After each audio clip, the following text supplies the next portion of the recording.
Yeah. 1 2 1 2 1 2. 1 2. Good evening, ladies and gentlemen. Mic check. Yeah. 1 2 1 1 2 1 2. 2. Yeah. Oh. 1 2. Good Yeah, evening, I'll just quickly give it a ladies crack. and gentlemen. Mic check. Yeah. 1 2 1 2 1 2. Yeah.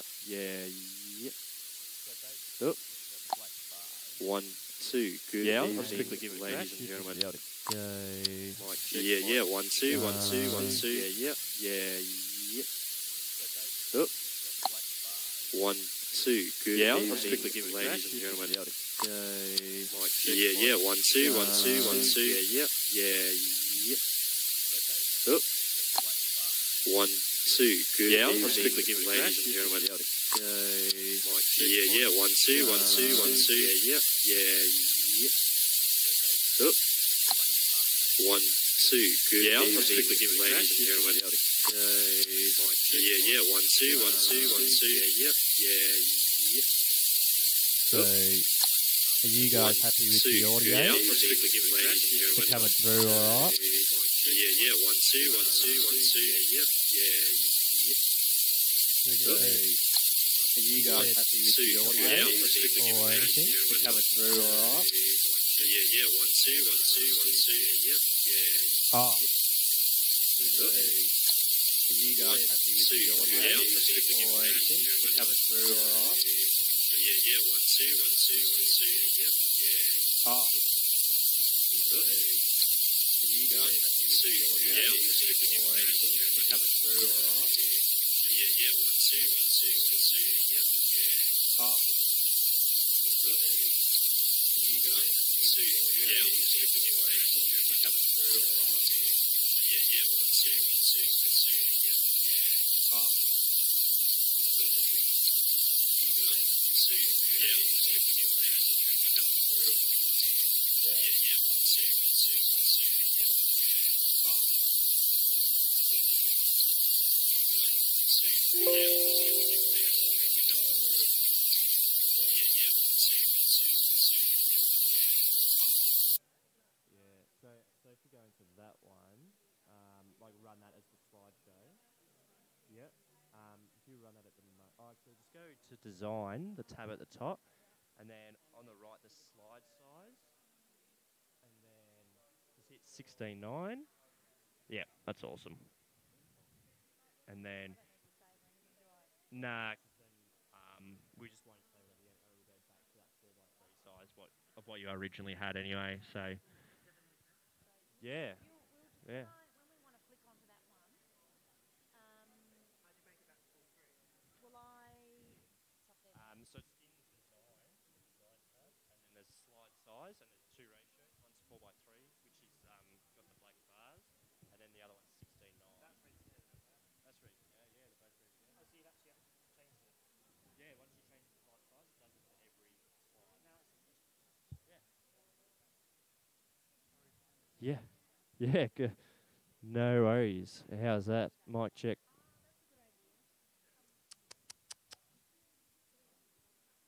Yeah. 1 2. Hello there. Hello. 1 2 1 2 1 2.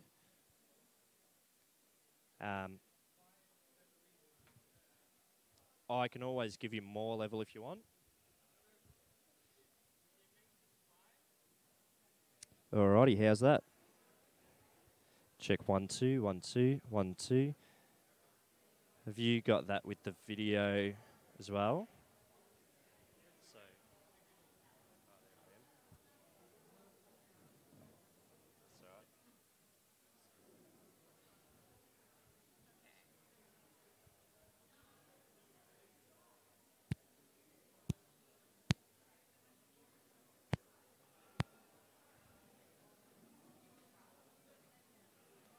It's alright. Yeah, the audio is pretty well synced with that. That's really good.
Okay, everybody.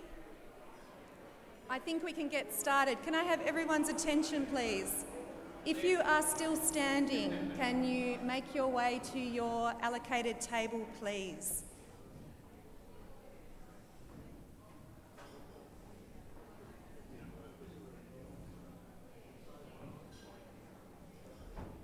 Nearly everyone is sitting down. If you're still standing, if you can make your way to your table, please. So welcome to the first Metropolitan Assembly for 2018. I'm delighted to see so many people in the room who are passionate about Melbourne's inner southeast. My name is Amy Hubbard and I am your MC tonight. My role is really to keep the agenda on track and on time. Unfortunately, we're not doing very well with the time. We've gone about 16 minutes over already. So apologies, but there was traffic, there was weather, and a few other factors that came into play. So we have pushed out the start time and we're hoping to make up that time and get you out of here at 8:30 tonight. So in terms of the practicalities of this evening, just on my list in front of me, we have bathrooms over to the side of the room. If you have a phone, if you could please have it on silent, put it in your bag, take it off the table even, but definitely on silent. There are a number of emergency exits at the back of the room and to the sides, and if there was an emergency, we would ask you to head towards those green lights. We have a lot of catering, you'll be pleased to know. So when we break midway through the assembly, we do ask that you indulge in some supper, so get ready for that. And there's tea and coffee and water. If you need anything to support your participation here tonight, we have a couple of people that can help you out. We've got Jeremy, we've got Denise at the back of the room, and Jeremy and Dan at the back of the room also. They're here to support participants to make sure you're comfortable throughout the course of the assembly. Do we have any members of the media with us tonight? Should I ask again? You're not hiding? Okay. If there is someone in the room that you think may be a member of the media, they may join us later. If you can please tell one of the team or your table hosts. We just want to make sure that we know that they're in the room with us. I'd also like to acknowledge that we have a number of assembly participants who aren't physically in the room with us tonight, and we're streaming everything that we do. So there's a number of cameras set up, so apologies if you don't enjoy the cameras in the room, but there are a number of people that couldn't be here and really would like to contribute to these conversations. So in terms of the agenda, there are a number of agendas on the table, but just to provide you with an overview, we have about 2.5 hours minus 16 minutes together. That will be highly participatory. They will be potentially challenging for all of you and definitely rewarding. So we have a number of presentations, we have a number of activities, and really it's about exploring priorities for Melbourne's inner southeast region. So your role in delivering the agenda is to ensure that you participate in the table-based discussions, listen to the views of other participants, because there's a lot of knowledge in this room, there's diverse representation in the room tonight. You will meet neighbours, potential new friends, colleagues. There is a lot in the group of people here tonight. And we do want you to constructively contribute to the conversations. So in terms of who is in the room, just show of hands, who is a representative of local government? Okay, you can have a look around you who's local government.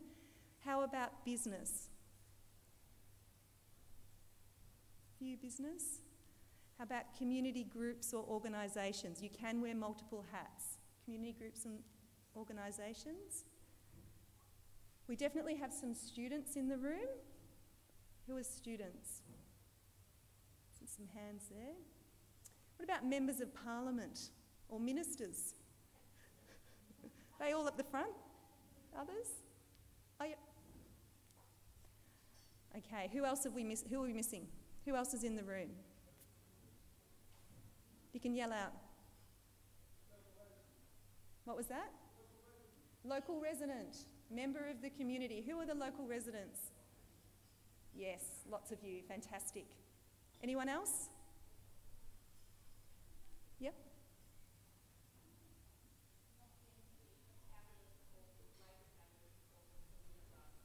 Welcome, Serena. Yep.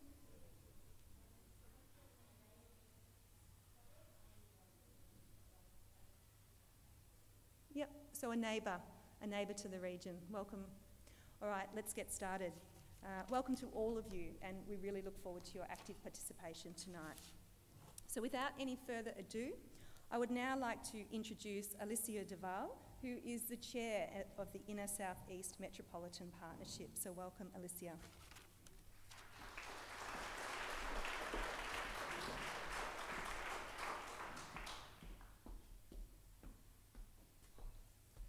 Thank you very much, Amy, and good evening, everyone. Thanks for coming out on one of Melbourne's finest, winteriest nights. I'm glad you decided not to stay home and binge watch Netflix. I'd like to start off by acknowledging the traditional owners of the land in which we're meeting tonight, the Kulin Nation, the traditional owners of the land of the Inner South East region. I pay my respects to their elders, past, present and emerging. I'd like to welcome our honoured guests, the Minister for Suburban Development, the Honourable Lini D'Ambrosio, the Minister for Trade, Investment, Minister for Innovation and the Digital Economy, and Minister for Small Business, the Honourable Philip Dukakis, Member for Bentley, Nick Stakos, Mayors and Councillors of the City of Bayside, Glen Eira, Stonington and Boroondara, ladies and gentlemen. Welcome everyone, and thanks for coming to the second annual Assembly of the Inner South East Metropolitan Partnership. This year, for the first time, as Amy said, we will also have people participating online as part of our virtual assembly. So hello to everyone at home, thank you for joining us. The Inner South East Partnership was appointed by the Minister of Suburban Development 12 months ago, and in that time we've come a long way. We've grappled with lots of ideas, we've listened to a lot of people, and we're really keen to hear more from you tonight. We're appointed for a 4-year term, and our task is to present advice to the government each year on the priorities for the Inner South East region of Melbourne. The Inner South East is made up of Boroondara, Stonington, Glen Eira and Bayside local areas, as depicted on the map beside me. It's a new grouping of regions, and one that doesn't naturally come to mind in the Victorian map, so I encourage you to have a look at it. From the start, we've been committed to taking a long-term approach to our task and to develop an ongoing dialogue with community, business and government. So it's an interesting time in our community as a local resident and somebody who works here. I can attest, as all of you, that we're entering a time of rapid change and population growth, and we're certainly feeling like there's a squeeze on our roads and in our city. We want to use this opportunity to work collaboratively and plan for the impacts of this change to ensure the region is livable, equitable and agile into the future. To do this, we really need to hear the views of the people who live, work and study and visit the region, which is why we've invited you here tonight. We really want to understand what you see as the biggest challenges and opportunities facing our region over the next 30 years. And before I continue, for those who were not at the Assembly last year, I'd like to introduce the members of my partnership. I'd like to ask each member to stand up. The Deputy Chair and Organiser for the Independent Education Union, Mr. Steve Whittington. Program Director of Psychiatry at Alfred Health, Mr. Simon Stefranci. Thanks, Simon. Director of Business and Service Development at Cabrini Health, Miss Sally Howe. Thanks, Sally. Dedicated youth leader and human rights activist, Miss Lizzie Koth. Lizzie. Thanks, Lizzie. Former councillor and current transport planner, Mr. Philip Mallis. Phil, hey. CEO of Star Health, Mr. Damien Ferry.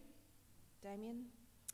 The Director of Social Innovation Research at Swinburne Uni, Professor Jane Farmer, who's unfortunately not here tonight. I'm sure she's tuning in from Scotland. The Deputy Secretary of Youth Justice at the Department of Justice and Regulation, Miss Julia Griffith, who unfortunately couldn't make it this evening. The CEO of Glen Eira City Council, Miss Rebecca McKenzie. Hey, Rebecca. Thank you for hosting us. CEO of Burundara City Council, Mr. Philip Storia. Thank you, Philip. CEO of Stonington City Council, Mr. Warren Roberts. Hey, Warren.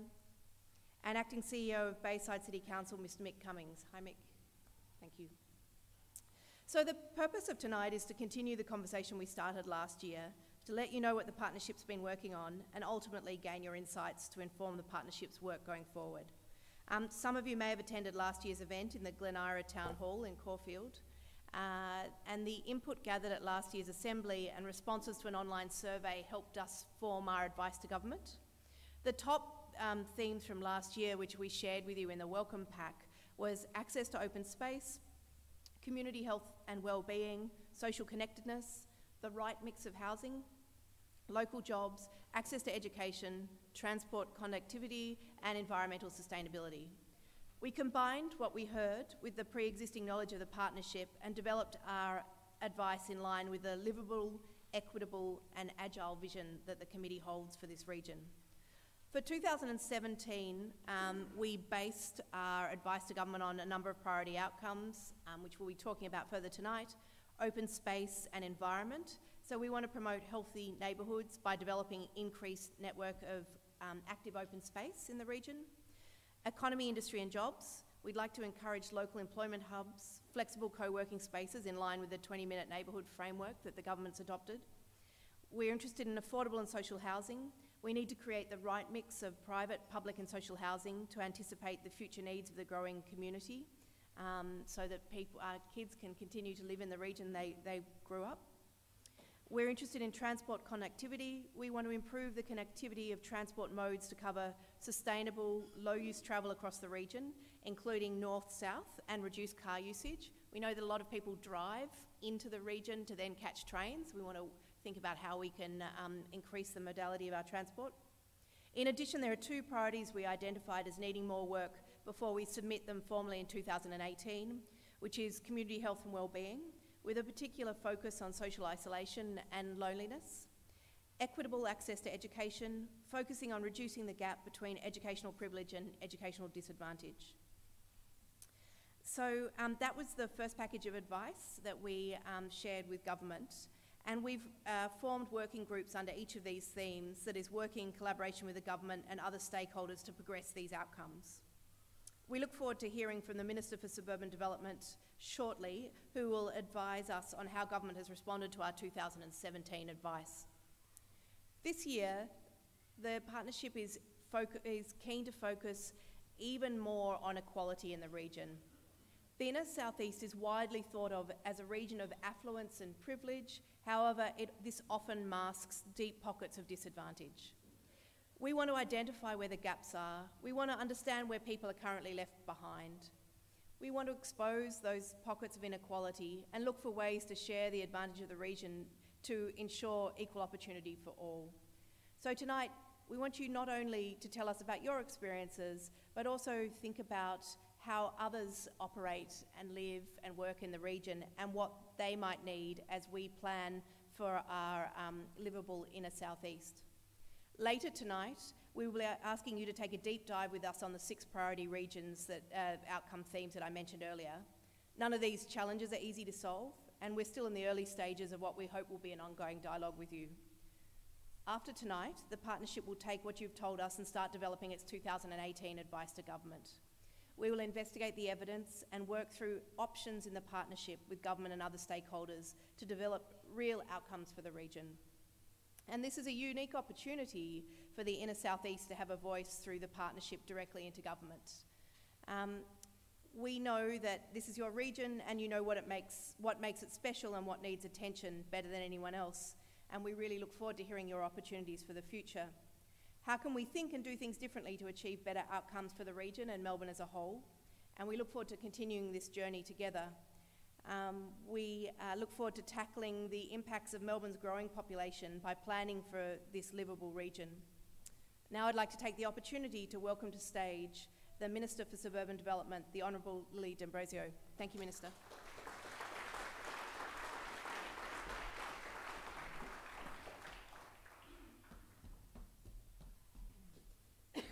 Good evening to all of you, and it's lovely to see you all here tonight. Some of you are returning from our first assembly last year, and others will be your first one, and you're all equally welcome. I want to begin by acknowledging the traditional owners of the land on which we've gathered here today, and I pay my respects to elders, past and present, and any who may be here amongst us today. I'd also like to give, excuse me, acknowledgement to some of our people here tonight, including the Honourable Philip Deladakis, who is the Minister for Trade and Investment, Minister for Innovation and the Digital Economy, and Minister for Small Business. Also, fittingly, one of the members of Parliament representing this area, Nick Stakos, the member for Bentley, the Mayor of Glenora City Council, Councillor Tony Athanasopoulos, and of course members of the Inner South East Metropolitan Partnership, including of course the Chair, Licia Darvel, and lovely to have heard your opening remarks. Thank you. And also the many representatives here of businesses, communities, and individual members of the local community. I'm very pleased to kick off the first of our assemblies, Metropolitan Assemblies for the year, and I'm very much thankful to McKinnon Secondary College for hosting us tonight. We know, of course, that Melbourne is made up of more than 320 suburbs, and each one has its own uniqueness, its own history and its own characters and communities. And our suburbs are the drivers of Melbourne's sustainability, livability and prosperity. And we want to make sure that all the suburbs, no matter where people live, of course, are great places, remain great places to live, of course, and to work, and hopefully raise families if that's what is important to particular people. Now, of course, and into the future. And of course, the Inner South East region is a wonderfully diverse part of Melbourne, and it includes the Burundara, Stonington, Glenora and Bayside Council areas. Whilst it is Melbourne's second smallest region, there is a high volume of heritage-listed structures and gardens, alongside modern universities, retail hubs and businesses, and this is absolutely a testament to not just, of course, the long history, but the ongoing prosperity of the Inner South East. And importantly, though, of course, metropolitan partnerships are one of the ways that this government is ensuring that our suburbs remain really good places to live as we continue to grow. For those of you who attended last year's Assembly, you would be aware that the metropolitan partnerships are a new way for local communities to engage directly with state and local governments and advise the Victorian Government on the priorities for the region. The partnership has been appointed for a period of 4 years, and each year the partnership submits its independent advice to government through myself as the Minister for Suburban Development on what it sees as the top priorities for jobs, services and infrastructure across the region. Now, before they submit that advice, the partnership holds an annual assembly, and tonight, of course, is hosted by the partnership for this region. And of course, they do that because it is important that they understand, of course, what are the most important issues for you as you live or work within the community. Your input tonight will inform the partnership's advice to government for 2018. So as we've just heard, of course, from Alicia, following last year's Assembly, the partnership submitted the following as key priority areas for the Inner South East. Those priority areas, 4 of them, were open space and environment, economy, industry and jobs, affordable and social housing and transport connectivity. So I'd like to take the opportunity to thank the partnership and all of the community for the hard work in developing that advice to government. The government has listened to this advice and is working to address your priority areas. Under the open space and environment priority, the government has committed to funding for a metropolitan-wide open space strategy. We've also committed to support the Beau Morris Marine Education, Science and Community Centre to be considered certainly for seed funding. And in addition to that, the government will work with the partnership on the following priorities: opportunities for open space in precinct planning, open space and community access within the Caulfield Racecourse, opportunities for using airspace over railway lines, accessing schools for public open space. Under the economy, industry and jobs priority, we have plans for growth of the Monash Caulfield campus and greater integration of the campus into surrounding Caulfield precinct. And also there are statewide grants to support economic and creative industries, including those available through Launch Vic, a part, of course, of Minister Daladakis' portfolio, and providing support to startups. And also in other areas of affordable and social housing priority, including, of course, a commitment from the government, a statewide commitment for $1 billion in social housing growth fund to support 2,200 new housing places over the next 5 years, and also support for the inclusion of affordable housing in the East Village precinct. Under the transport connectivity priority, we have upgrades to the Cranbourne-Pakenham line for turn-up-and-go services every 10 minutes after level crossing removals. Also planning to progressively improve bus train connections. We know that that is one of the key challenges.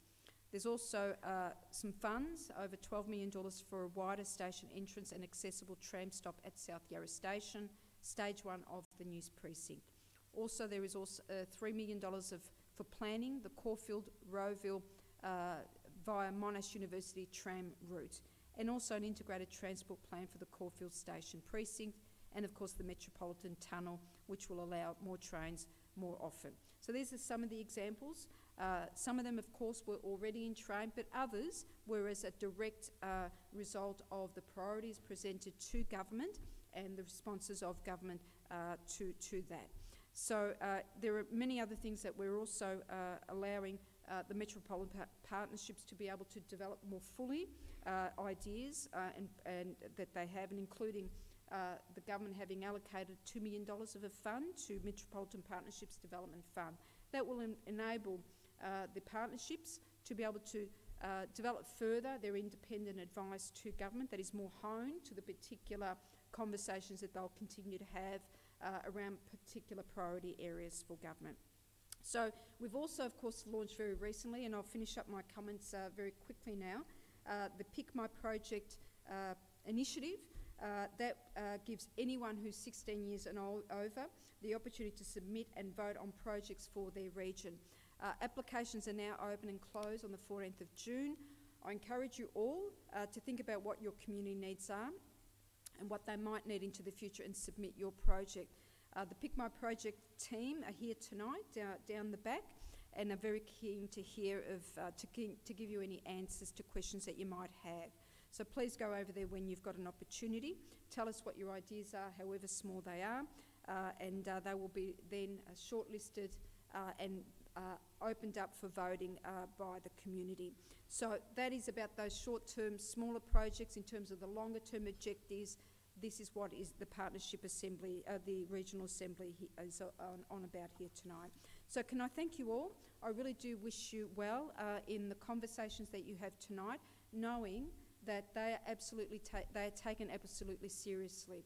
They are taken by the partnership group, developing up their priorities for advice to government, and then of course government is effectively responsible for ensuring that it responds to each one of those priorities in a tangible way that sees us developing those real projects and initiatives that are really fundamentally important to your community. So thank you again, and best wishes tonight.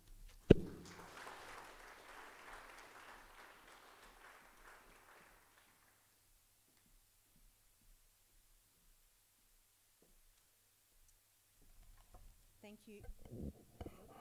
Thank you, Minister. So if you have any questions about anything that's been presented tonight, there's some post-it notes on the table. Please write them down and we'll try tonight to respond to those questions just at your table-based conversations. But I saw a few of you writing things down. Make sure you do, because if you have a question or a query, it's likely that someone else in the room also has the same question and query. So soon we're going to be moving into a table-based discussion. On each table we have a table host. Table host, did you want to put your hands up? Be proud to be a table host. Be proud. We have scribes to ensure everything that you share at your tables is documented. They all have perfect handwriting. Scribes, if you'd like to put your hands up. Scribes, be proud to be a scribe. Thank you. And trust me, your host and your scribe will make your journey with us tonight much more comfortable. So the first activity focuses on the advice from the 2017 Assembly.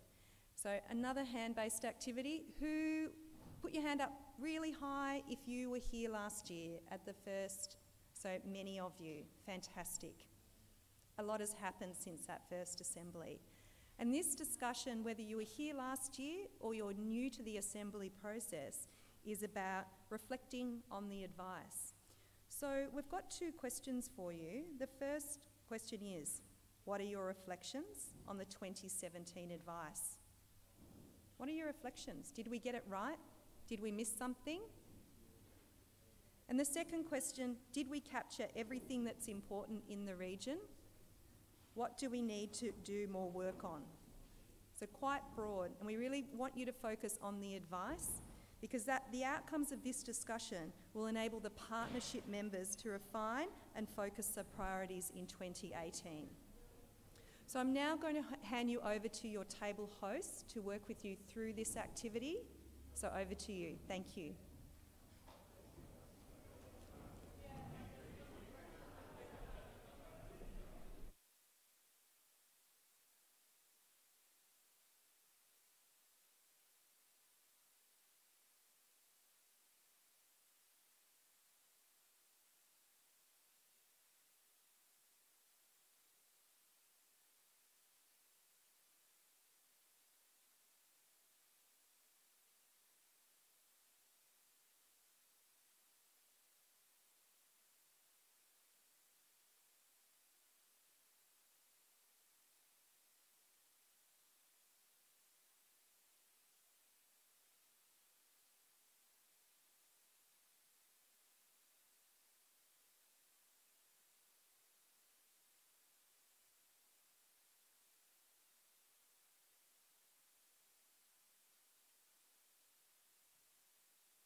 So just another minute at your tables, and then I'd ask you to finish up that conversation.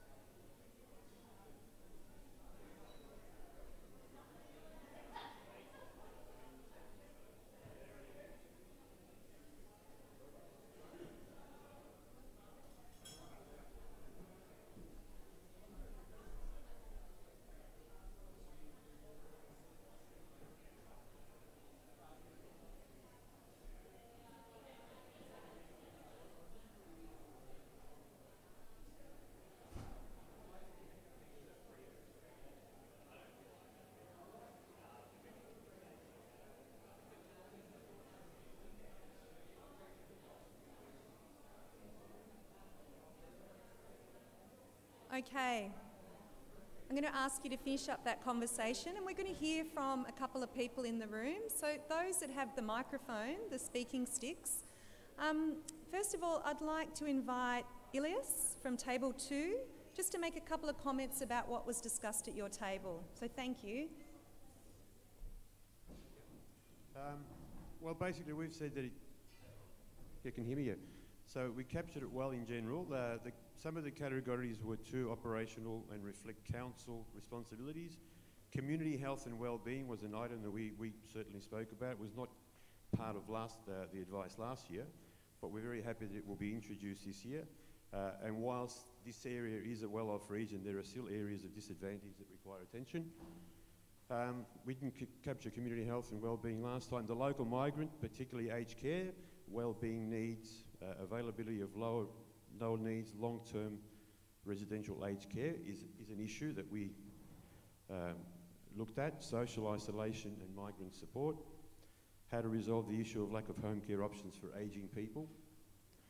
Participation opportunities for older and younger women aged 50s and over in general. And also opportunities to transition into the new economy, particularly for older people who require reskilling. Thank you. How did he go, table 2? Good spokesperson? Of course, yes. Thank you, well selected.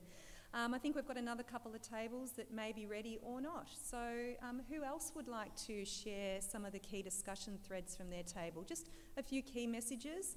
Table 6 look like they might be ready. They're just caucusing. Thank you. Okay. This is a surprise option to speak, but anyway. I think a major focus around our discussion was youth engagement and trying to pick through that in a more structured way. So the view is that whilst there is many strands to that, there seems to be a lot more work to be done in that space. That was the major issue on the table, I think. Would that be right? Okay, yes, thank you. Table 6, anything else to add? Okay, all right. One more table and then we're going to break. So anyone super keen to share key messages from the discussion? Denise is near table 14. Is there something happening there that could be shared? Or there's a hand, Rebecca, at the back of the room? Yeah. Thank you. So our group felt that the priorities that were identified generally remained reasonably relevant, but a couple of areas of gaps was particularly around, on the transport theme, drilling into more detail around particularly north-south connectivity and different and more alternative modes of transport. There was an opportunity there. And the other was then around, while open space gets a fair amount of airplay, the environment and sustainability elements of that were probably slightly underrepresented, and there was an opportunity to potentially do some more work there. And it was also noted that there was a bit of a lack of theme here around ageing in place and social support services given our ageing populations in the region. Thank you. Thanks to everyone for participating in those discussions. All the notes that have been documented by your scribe and or table hosts will be taken by us, my team, as the independent listeners, and we will be creating a story about your feedback on those priorities. We are going to break for 10 minutes now, and it will just be 10 minutes. Bathrooms, catering, tea, coffee over on the side. If you need anything specific, come and speak to me or one of my team, Jeremy, Dan or Denise. So thank you, 10-minute break.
So I'm going to invite all of you to return to your original table.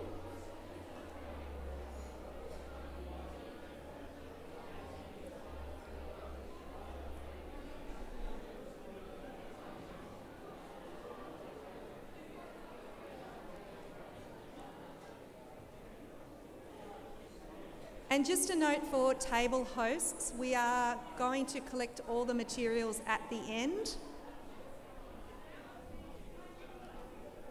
If you could all return to your original tables.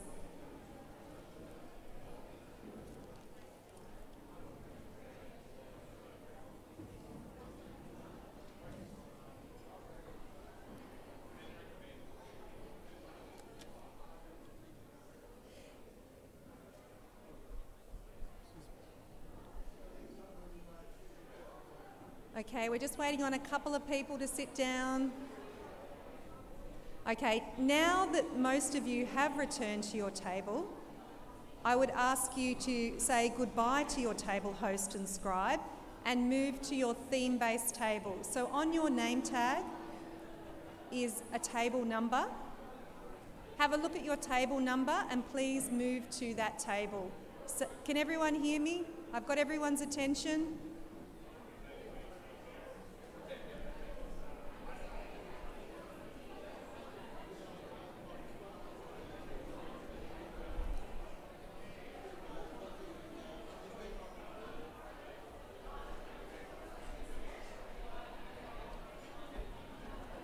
Okay, have I got everyone's attention, please? Everyone's attention. Okay, you can continue the conversations in a minute, but we do need to get started because I don't think anyone heard any of my instructions then. The first thing, to table hosts, please leave all your materials on the table. We'll collect all of them at the end. Secondly, please say goodbye to your current table host and scribe. I know you've had a great experience with who you've been working with. I now invite you to move to your second table. On your name tag, there is a number. Please move to your second table, which for a theme-based conversation. So if you are a participant, you should be standing up now. All participants, table hosts. Table hosts, please invite your participants to stand up and move to their next table.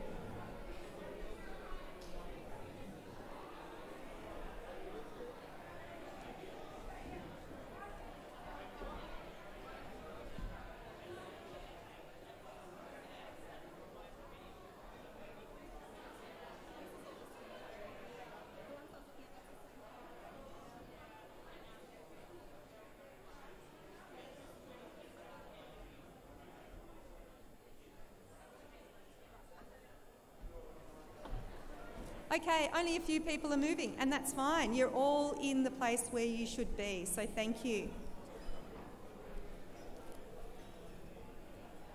Okay. Let's get started for session 2.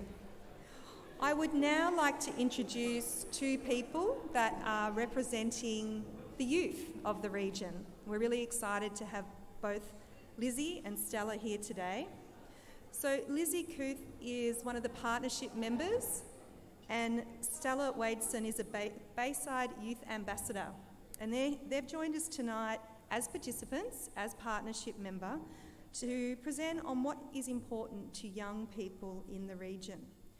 They're going to provide a bit of a presentation from engagement that's been undertaken quite recently, and then we have 2 short films to play you as well. So, welcome Stella and Lizzie. Come on up onto the big stage.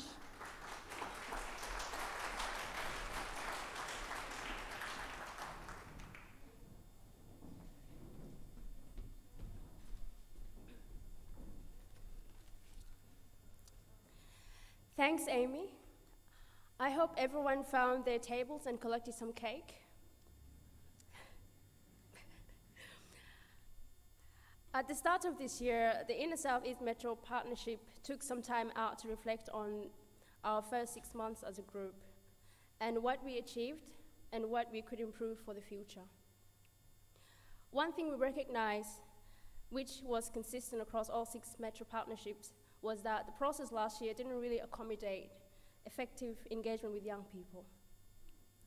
We are very keen to have the input of our young generations, as ultimately what we put in place now will impact them the most. So collectively, the 6 Metro Partnerships held a dedicated youth forum at the State Library on the 7th of May this year. The partnership deputy chair, Steve, and I were both at the forum first to hear firsthand what the young people had to say about our region and Metro Melbourne in general. 117 young people aged between 15 and 19 from all across Melbourne, Metro Melbourne, came together to discuss what they see as the challenges and opportunities for livability in Melbourne in the future. One of the participants on the day was Stella Wheatstone, representing Bayside Youth Ambassadors. We're very pleased to have Stella here with us tonight to tell us a bit about how the youth forum went and what came of the day, particularly the Inner South East breakout session.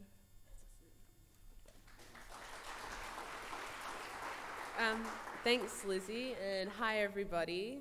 So, as Lizzie mentioned, I did attend the Youth Forum, and I'm a representative of Bayside Youth Ambassadors, as well as studying at St Leonard's College this year in Year 12. It was a great event. There was a load of energy and so many ideas floating about the room. It was great to see so many like-minded people and meet them from all around Victoria. Basically, the day started with a short presentation around Melbourne's livability and the challenges facing it. It was great because it really allowed us to get into a mindset and understand the overall theme of livability and what it is. The issues explored were then explored in a panel of young people, one of whom here was Lizzie, my friend. Each person came from a different background, which was awesome because there was a really good discussion, loads of contrasting opinions. For the second half of the forum, we divided into regional groups, and that's when we really got into the nitty-gritty. In the regional breakout session, participants learned about their region, discuss what we love, what frustrates us, and what we want to see improved. We then reviewed the partnership's 2017 priority outcomes and provided feedback on them. We were asked if they met the needs of young people, and many of them did, but there were also some suggestions that we provided. Overall, the regional breakout group accepted the priorities identified in 2017 and also added more. So the main themes that sort of stood out from that were education, housing affordability, and environmental sustainability. In terms of education, it was particularly around mental health, diversity, social justice, and LGBTQI+ issues. One of them being specifically sex education for LGBTQI+ youths for equality amongst all. There was also an interest in life skills being taught in schools and a desire to know more about education and career pathways prior to the final years of secondary school. Places such as VCAL, VCE and IB would be great to know about prior to doing that. Another thing about the curriculum was including social justice. Social justice is such a passion for youth today, especially with many people and loads of change within that area. So it was great to see that we could actually include that in the VCE curriculum. With environmental sustainability, we looked at climate change, recycling, and banning plastic. A major part discussed was the removal of plastic bags in shopping centres. We then sort of expanded this further and to see how we could potentially expand it further into other stores and just amongst the area to increase sustainability. Lastly, a point that was largely focused on, and I think it definitely needs focus tonight as well, is housing affordability. A main point of the discussion was around, I guess, how we will live in the future and what will be affordable for us to stay in the region we've grown up in. Main point of discussion sort of that was explored was the fact that minimum wage has stayed the same whilst housing affordability prices have increased. And so that's really a struggle for youth specifically because often we don't earn enough money to stay in areas such as Bayside that are quite rich. Suggestions such as increasing the minimum wage or exploring cheaper housing options were main points highlighted. Overall, I thought it was a really awesome opportunity to talk straight to the government, have my voice heard, and meet really cool, like-minded people from the inner southeast community. So thank you.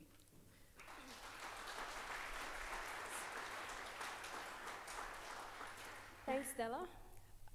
It was a lovely day with incredible energy in the room. It was a fantastic way to engage our young people on the work of Metro Partnerships. I'm sure one that will continue in the future.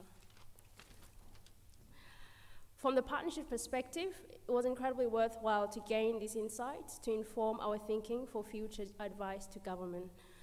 The full report from the day will be reviewed by the partnership in conjunction with the outcome from tonight. We are now going to play a short video from the day to give you an opportunity to see some of the action from the forum.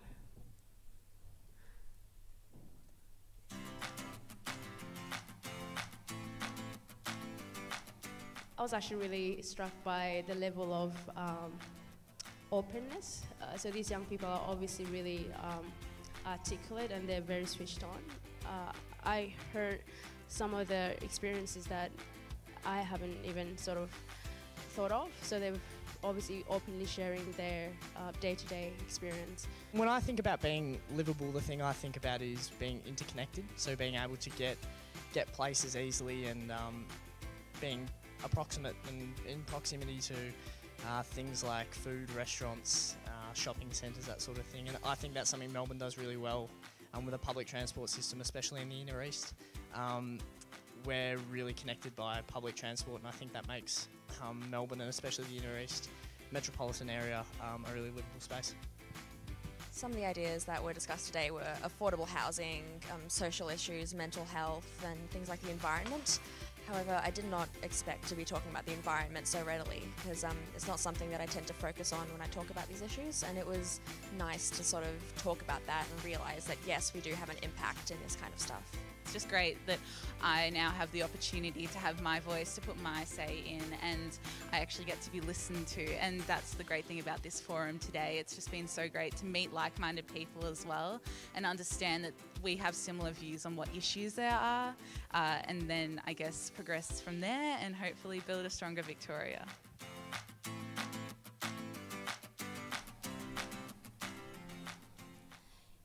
In addition to the Melbourne Worldwide Youth, the Inner South East Metro Partnership wanted to do its own engagement with young people. Partnership members, Professor Jane Farmer, Philip Mellis and I, teamed up with staff and students at University, Swinburne Uni, to hold a pop-up Insta workshop.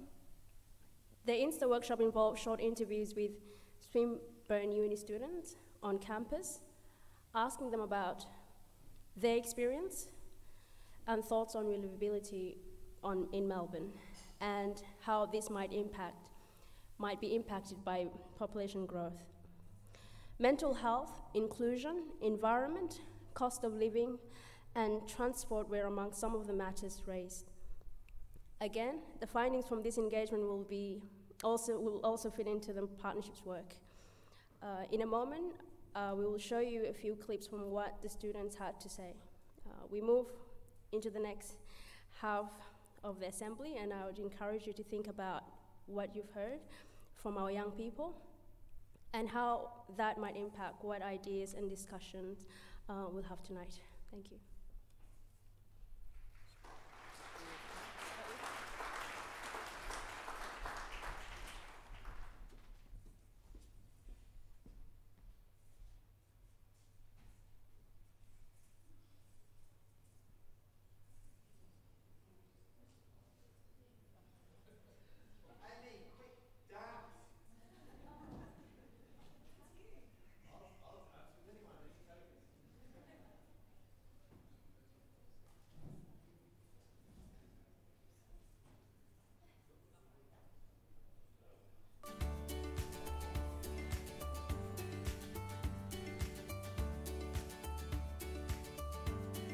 It starts in high school, and everyone else. It's more of a battle of who's better than the others instead of like finding what they're good at and stuff. So it's better to instead like cancel the entire thing instead of versing everyone. Just find out what they're good at and making sure that you're a name, not a number. Melbourne is very diverse, big, and I think in terms of business opportunities, there are many different places people can establish businesses that can be closer to homes, and living arrangements are very flexible too. I think more exposure to green spaces, particularly in inner urban suburbs, is an incredibly important aspect of the well-being of people's lives. There's even research going into higher exposure is better for healing rates, things like that. It's also an increase in opportunity to exercise and to feel good in the environment you live in. A lot of people don't really want to talk to anyone, but if there's centres around, I think there'll be more people going there. Think like school counsellors or? Yeah. So like instead of going to doctors and then they direct you to counselling and things like that, I think there should be centres around area suburbs and that where you can just freely walk in and have someone to talk to instead of having to book appointments and waiting and stuff like that.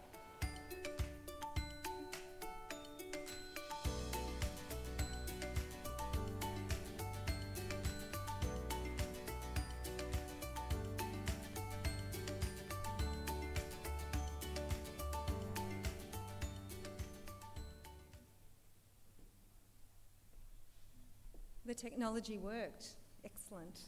How amazing was that to have those voices in this room? We don't get that very often. So thank you so much to Lizzie and Stella and for everyone who was behind even capturing the story of the young people that have participated in the bigger conversation about Melbourne's inner southeast. So can we give them another round of applause? So thank you.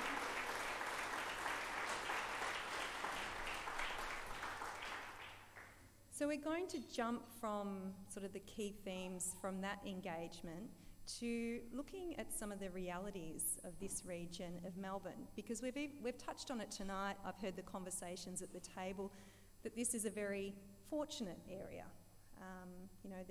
There's a lot of wealth in this area, but there's also a lot of people that don't have much. So I want to just touch on the realities for some members of your community. You may know them, you may be one of them, they may be a family member. But before we start the next conversation about priorities, I want to present to you some statistics or some data. So first of all, we have a community where nearly a quarter of households are lone persons. And that can mean a whole lot of different things. It can mean an older person, it can mean a younger person. But a quarter of people are living by themselves. And we have a community where 70,000 people have experienced social isolation. So that's a huge number. That's the size of Bendigo. That's a huge number. We have 4,737 social housing dwellings providing accommodation for more vulnerable members of the community. And that statistic there, or that number there, is from a couple of years ago, so we would hope that that would be on the increase. And we have a community where nearly 20% of households have experienced rental stress, 20%, so 1 in 5 households. We have nearly 1,500 people who identify as being homeless, and people that identify as homeless, you may not see them on the streets, you may not see them in the public open space, but they're experiencing homeless. A lot of it's really hidden. They're sleeping in their cars, they're staying on a couch, but 1,500 people is a high number. So then in terms of income equality, in comparison to the rest of Melbourne, you have the biggest gap between the highest and lowest income earners. So that's a story of sort of any developed community. That gap gets bigger, and the gap is the biggest in this area. We have a community where approximately 1 in 5 households live on less than $740 per week. In terms of disability and carers, somewhere between 3 and 4.5%, depending on the data that you're looking at, of the population require assistance for their day-to-day lives. And then between 9.5% and 12.5% of people provide unpaid help or assistance to others. So we can say approximately 10% of people provide assistance to others. In terms of access to green space, and this is an ongoing issue in this area, in this region, 68% of people are within 5 minutes walk from the nearest open space, and that's low compared to the metropolitan average of 80%. So people don't have that access within a localised area to public space, green public space, which we know is, important for health and well-being. Education. In 2015, 4,200 children were at risk of social, behavioural and emotional problems when they started primary school. Nearly 14% of children aged 7 to 9 reported being bullied at school. And the proportion of non-government secondary schools is higher than government schools in this region of Melbourne. So then finally we're on to health. There's a high proportion of people that are at risk of binge drinking, and I think we need a bit of a qualifier around that, but 49.3%. And we've got close to 10% of people that have experienced some sort of psychological distress. And a key message from the young people involved in the engagement that we reported on previously suggested a sugar tax would be a good initiative for this region, because they can see the impact on young people that sugar is having on their health, well-being and their lives. So that's just a few of the realities, a few facts about the realities in Melbourne's southeast. Surprised? Any surprises there? Okay. We do have a data expert in the room. Colleen, where are you? She's at the back of the room. If any of you need more information about any of those statistics, please go and see Colleen. She'd be very happy to have a conversation with you about the numbers and where they come from. So I'm going to ask you now just to take a moment at your table and just reflect on what you've heard. Just what did you hear? What either stood out from Stella and Lizzie's presentation, the films, or the realities that I just presented to you then? Just a couple of minutes at your table and then I'll introduce the next conversation.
Okay, I'm going to ask you to finish up that very brief conversation and we are going to start the second activity of the evening. So your table host again is going to work with you to go through a series of questions, and we do ask for all participants to answer these questions.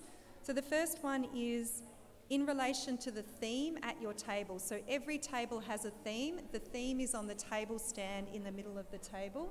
So the themes are health and well-being, access to education, transport connectivity, affordable and social housing, economy, industry and jobs, open space and environment. So we've got 6 themes, and the questions to the table are: what are people currently experiencing in the inner southeast in relation to the theme? What are the inequalities in our region in relation to your theme, and what changes could be made to ensure everyone has equal opportunity? And we do want you to be aspirational. We do want ideas. So I'm going to hand over now to the table host to work through those questions with you. Over to you.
I've met our gentleman who's looking for a ride, and I did, yeah, I've told him who you are. If anybody's going, oh no, they ride. Oh, I know what she looks like. Yep, I'll find her. Yeah, I know exactly what she looks like. She's going to come and find me. And childcare arrived, and there's one child. Did you know that? And there's one person.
are going to finish up these conversations now, and we're going to hear back from 6 tables.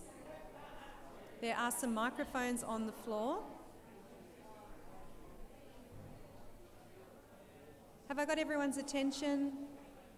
It's hard to see with these bright lights. Everyone's attention? Okay. From listening in on some of the conversations, they were very full, they were very passionate discussions at the table, so thank you for participating. I would like to hear from a health and wellbeing table. Who's a health and wellbeing table that would like to share one message? We're a little bit short on time, so just one message from a health and wellbeing table. Okay, if we don't have a health and wellbeing table, we will move on. Access to education. Do we have an access to education table that would like to share a key message? We have one. I think... Hello. I guess our key message was that while the... we're talking on education here, yeah? Is that while in an area of affluence we've got some excellent public schools, there is also a massive gap, and particularly in Stonington, an amazing example of where there actually, as far as I understand, there isn't actually a secondary college in Stonington because everything else is private school there. So if you're living in public accommodation there's literally no access to secondary education of any form. So we're recognising that inequalities in this area are particularly vast and that we need greater investment in the public school system, particularly to guarantee equality of access. Thank you very much. Transport connectivity. Do we have a table that would like to, there's one at the back of the room, like to share a key message to the rest of the participants? Hi, I'm pretty sure I'm speaking for the rest of the table. One of the things we said around transport would we'd like to see perhaps some smaller buses being able to go around perhaps more flexible routes during the day. Peak hours you might still have your larger buses, but they would perhaps service areas. I'll give an example, perhaps Bentley East, which is not serviced by a train station or trams. Just this might give some more flexibility in terms of public transport. Thank you. Affordable and social housing. Do we have a table that would like to make a comment there? We do. Steve, yep. Microphone coming to you. Okay, look, a lot of interest in the social housing topic, and people had a lot of comments, I think particularly in relation to those inequalities that came up through your stats. I think, the issue of renewal of public housing sites, there's a number of comments that could achieve really good results by getting a mix of public and private and a way to renew and provide better accommodation, but it was important that it's well designed, well integrated, and adds value to the local community. A couple of different views about a requirement that new development should provide an element of affordable housing. Some people seeing that that's a good practice and that's the way it should happen, and that's development contributing back to the community, and others maybe with a view that might increase the cost of housing to the buyers into that development, and therefore has a bit of a negative impact on affordability. But lots of comments. Great, thank you. Economy, industry and jobs. Do we have a table that would like to make a comment down the front here? We've got table 1. Thank you. I think we've pretty much worked this out, if anyone's worried. We really believe that this could be an area that starts to sort of role model really good behaviour as far as being able to work from home, being able to stay in the area and not having to travel out of the area. We feel like things such as the local shopping areas, the small strip shops really suffer from the population moving out between 9 to 5, and we feel like probably our education system, people over there, probably suffers from similar sorts of things. We need our local people around to invest in our local young people. We feel like that some co-working space and some encouragement to be around the area is going to benefit the economy more so than just, I guess, in the shopping and shops, but also looking at spending more time with children and those sorts of things, which is a big part, picking them up from school every now and then and not having to travel back from the city and getting back at 8 o'clock. We'd like to encourage more business locally. We'd like to use maybe some social procurement to get some of our local governments, state government, those sorts, to invest in getting people, I suppose, freed up, if that makes sense, to spend some time with education and role model good employment behaviour and what real jobs look like in this day and age, and maybe not what the education system has an image of what the jobs are for this day and age. I'm going to stop you there, table one. There were many good ideas there, and I think you probably do have it sorted not just for this region, but for everyone, everywhere. But look, but we loved it. Everyone loved it. Very engaged. Thank you. We're just a bit short on time. The final theme there is open space and environment. Do we have a table that would like to share? We've got a table down the back. I can see a hand. Yes, good evening. We had a robust discussion about utilisation of school facilities and their open space in particular. And tonight's a good example of that. I think we're getting good utilisation of community facility. And too often, in our experiences, there's not a strong connection between schools and the use of their facilities, and I think that should be something that we think that's something that should be mandated through the department to investigate those opportunities. Yep. Okay, thank you. Thank you to everyone. We have got a short activity now for final reflections from each of you. You've heard a number of presentations. You've participated in 2, if not more, conversations, informal and formal conversations. The table hosts have a vision card for you, and we're asking each of you to complete a vision card to assist the partnership to create a vision or a set of principles. And we would like you to complete 2 statements. The first statement is, in 2030, everyone in the inner southeast will be able to... ... The first step for this to happen is... So we would like you to complete those 2 statements, thinking about your theme and thinking about some of the issues you've discussed more broadly. So over to you, just a few minutes at each table.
So I'm going to invite Alicia to make her way back down the front, not immediately. I was trying to catch your eye there, but it's probably impossible. But if you start making your way down the front for your closing remarks.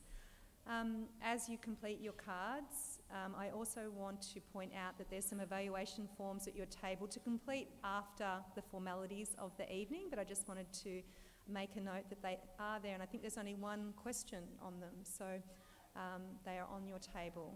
So, where's Alicia gone? She's still coming back. Come on down. I'd like to say thank you and introduce again Alicia to take the stage for closing remarks.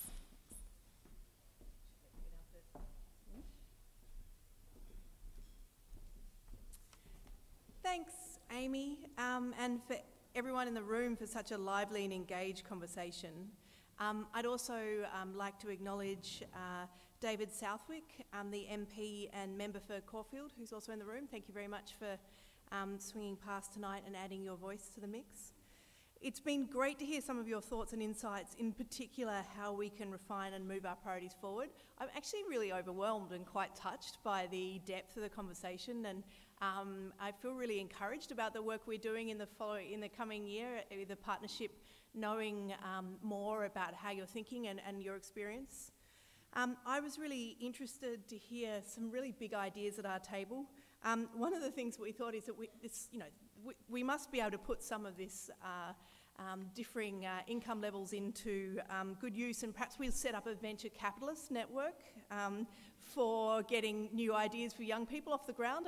So anyone who's got some rich relatives they can tap on the shoulder. I think just a small venture capital fund should really reinvigorate lots of the parts of our wonderful part of the world.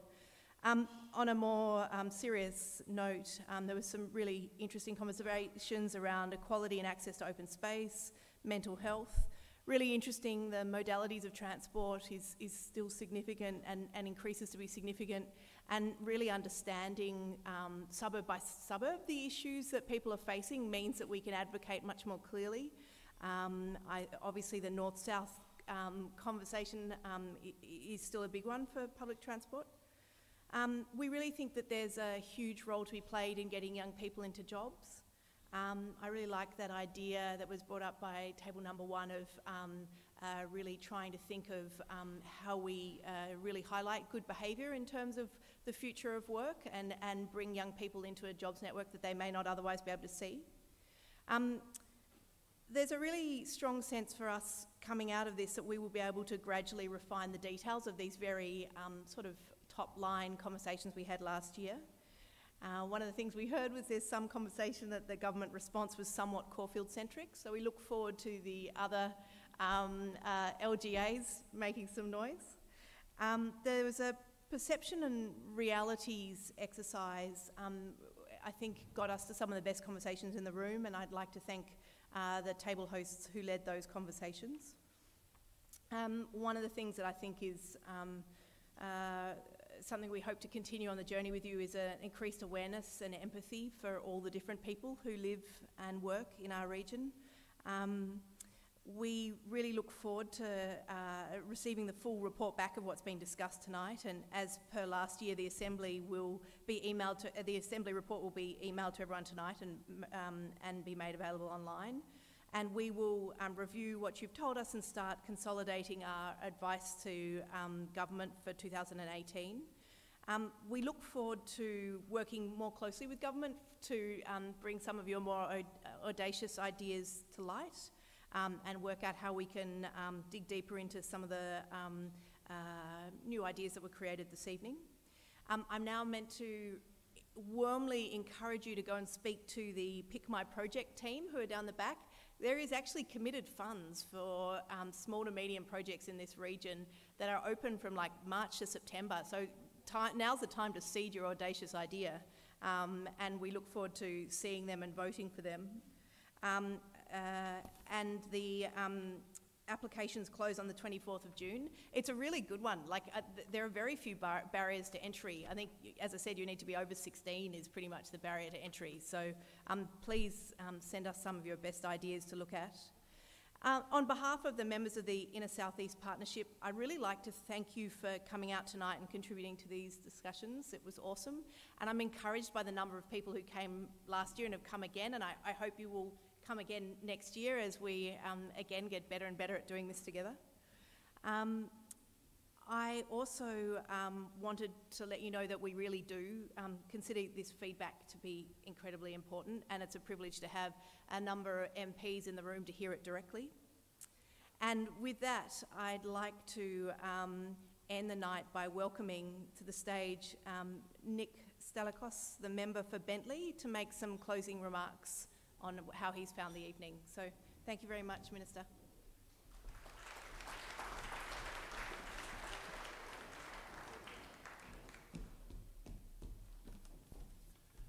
Well, thanks very much, Alicia, and I certainly take the criticism that the government response was Caulfield-centric, so I'll try and be Bentley-centric in this summation.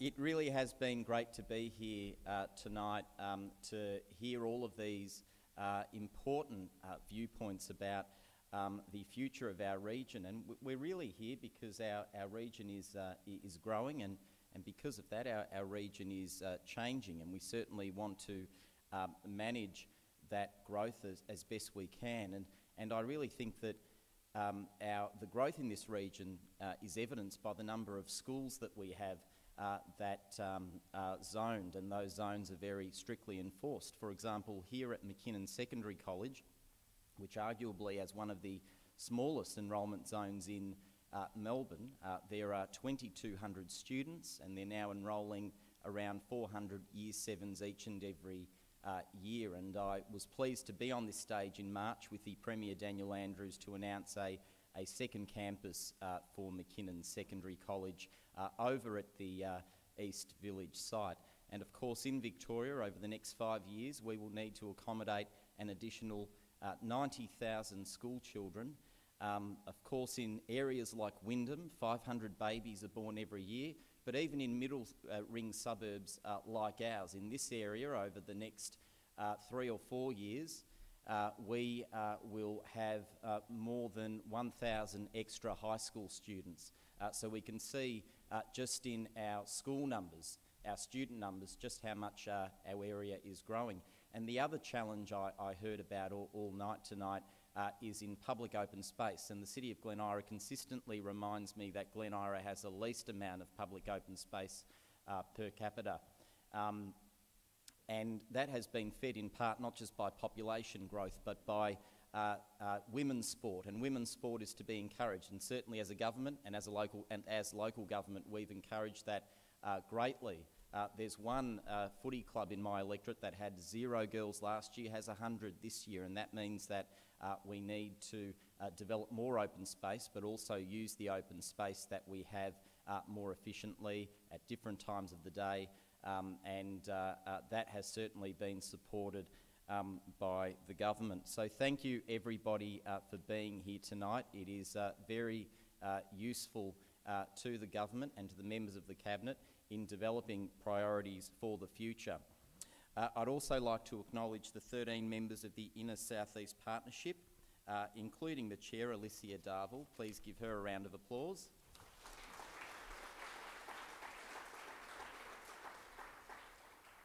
The government looks forward to receiving the advice and sharing it amongst Cabinet colleagues so we can discuss how best to support jobs and services and infrastructure in the inner southeast metropolitan region.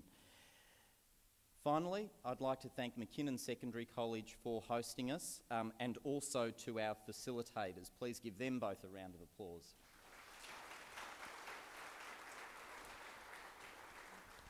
Now we are going to hear from some very talented musicians here at McKinnon Secondary College, so please put your hands together for the McKinnon Senior Singers who are led by Blanca West. Thank you very much.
Have you ever felt forgotten in the middle of nowhere? Have you ever felt like you could disappear? Like you could fall and no one would hear?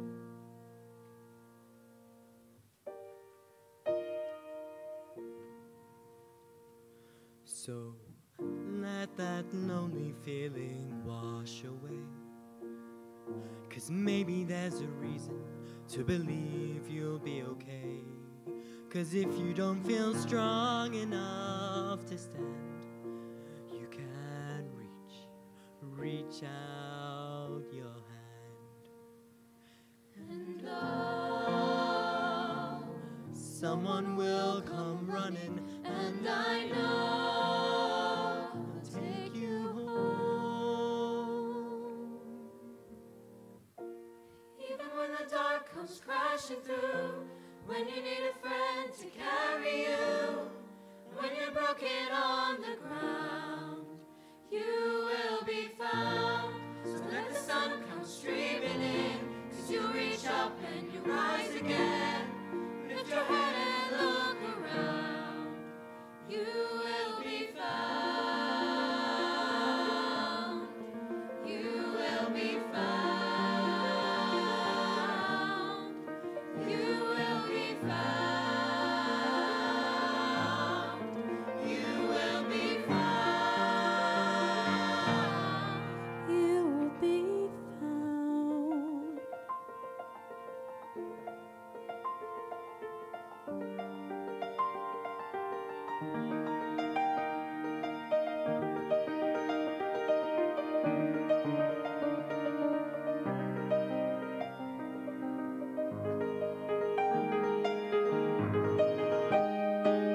There's a place where we don't have to feel unknown.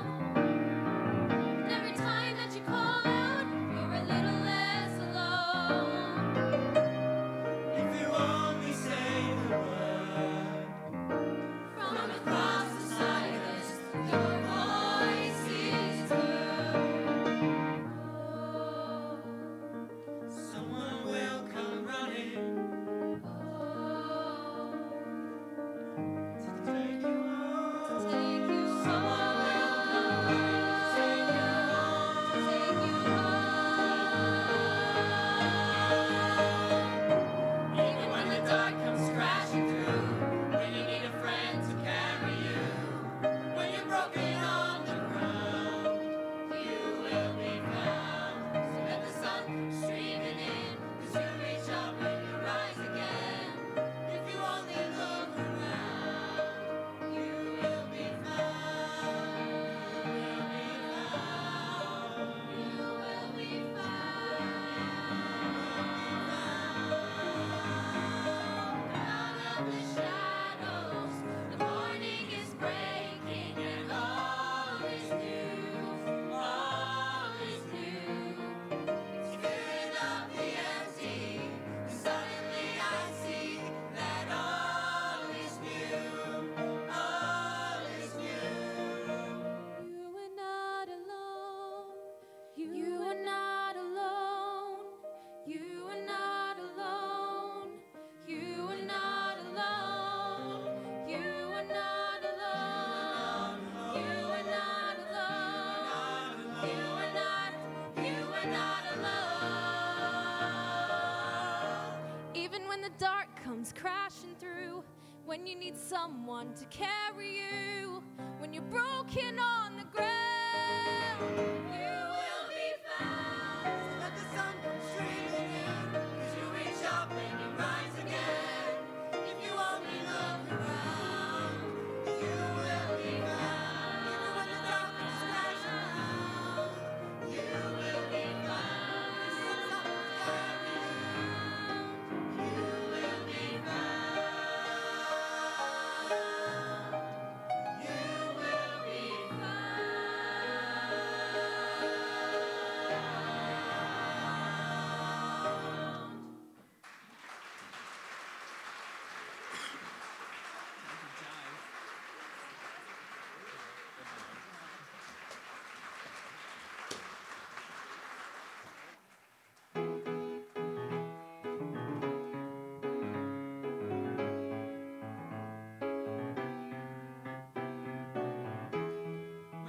wake up in the morning, love, and the sunlight hurts my eyes, and something without warning, love, bears heavy on my mind.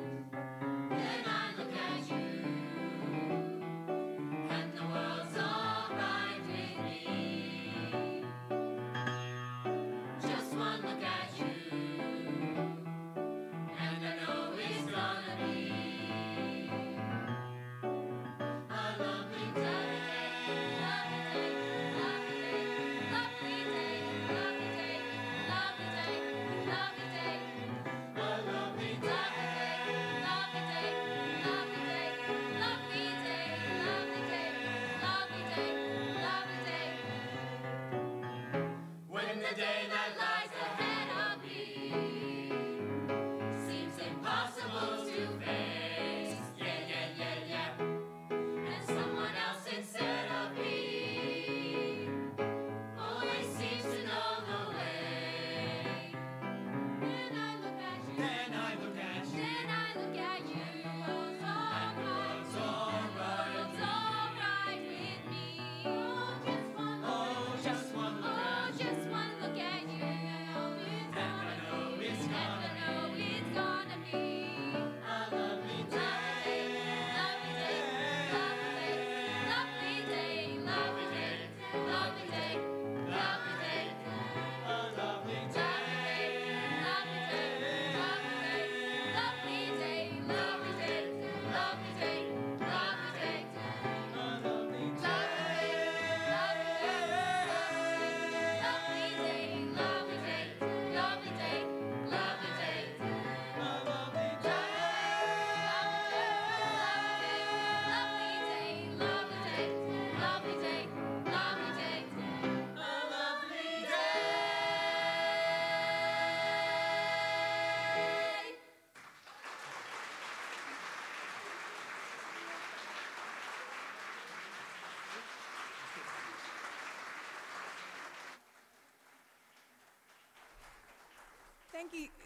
Thank you so much to the McKinnon Senior Singers. What a wonderful way to finish this evening.